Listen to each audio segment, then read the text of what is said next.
అరే తక్కువయ్యి కానీ అసలైంది వెయ్యి. MDH కాశ్మీరీ ఎర్ర మిర్చి పౌడర్. ఇవాళ మా ఆడబిడ్డలు మా అక్కలిడికి వచ్చారు. మా మంత్రి పొన్నం ప్రభాకర్ గారు వేదిక మీద ఉన్నారు. మహాలక్ష్మి పథకం ద్వారా మా ఆడబిడ్డలకు ఆర్టీసీ బస్సుల్లో ఉచిత ప్రయాణం అందించినాం. ఒకనాడు అమ్మగారి ఇంటికి వెళ్ళాలన్నా అమ్మవారిని దర్శించుకోవాలంటే ఇంటి ఆయన దగ్గర చేయి జాపాల్సిన పరిస్థితి. ఇవాళ మా అక్కలకి ఇంటి ఆయన ఆఫీసుకు పోతే అమ్మవారి దర్శనం చేసుకొని అమ్మగారి ఇంటికి పోయి పలకరించి మళ్ళా సాయంత్రానికి ఉచితంగా ఇంటికి వచ్చే ఏర్పాటు మా ఆర్టీసీ బస్సుల్లో మహాలక్ష్మి పథకం ద్వారా ఉచిత ఆర్టీసీ బస్సు ప్రయాణం ఇచ్చినాం.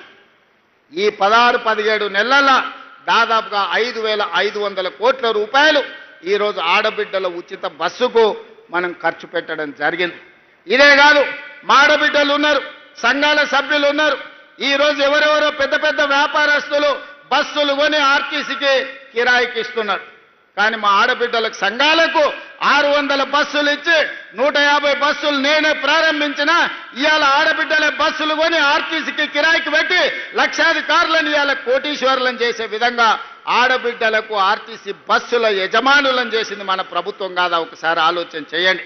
ఇదే కాదు, ఇవాళ సోలార్ పంపు సెట్లు పెట్టుకున్నాం. ఇక్కడ సోలార్ విద్యుత్ ఉత్పత్తి చేస్తున్నాం. ఒకనాడు ఏమనేది, సోలార్ అంటే అదాని అనేటోళ్ళు, పెట్రోల్ బంకుల వ్యాపారం అంటే అంబానీలు అనేటోళ్ళు.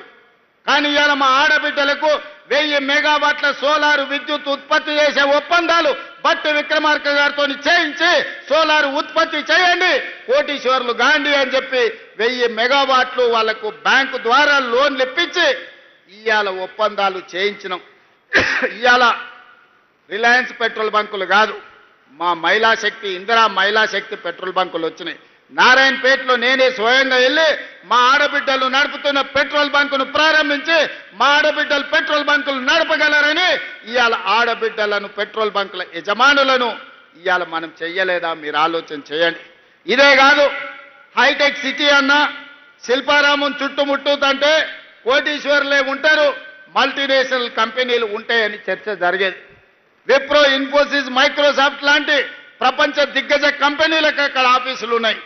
కానీ అక్కడనే 3.5 ఎకరాల స్థలం మా మహిళా సంఘాలకు ఇచ్చి వాళ్ళు ఉత్పత్తి చేసే వస్తువులను అమ్ముకోవడానికి ప్రపంచ కంపెనీలతో పోటీ పడే విధంగా మా ఆడబిడ్డలకు శిల్పారామం పక్కన 3.5 ఎకరాల భూమి కేటాయించి 106 స్టాళ్లు పెట్టి వాళ్ళ ఉత్పత్తులన్నిటిని అమ్ముకోవడానికి వాళ్ళ ఆత్మ గౌరవం నిలబడే విధంగా అదాని అంబానీలతో పోటీ పడే విధంగా ఇవాళ మా ఆడబిడ్డలకు అవకాశం కల్పించింది. అరే తక్కువయ్యి కానీ అసలైంది వెయ్యి. MDH కాశ్మీరీ ఎర్ర మిర్చి పౌడర్.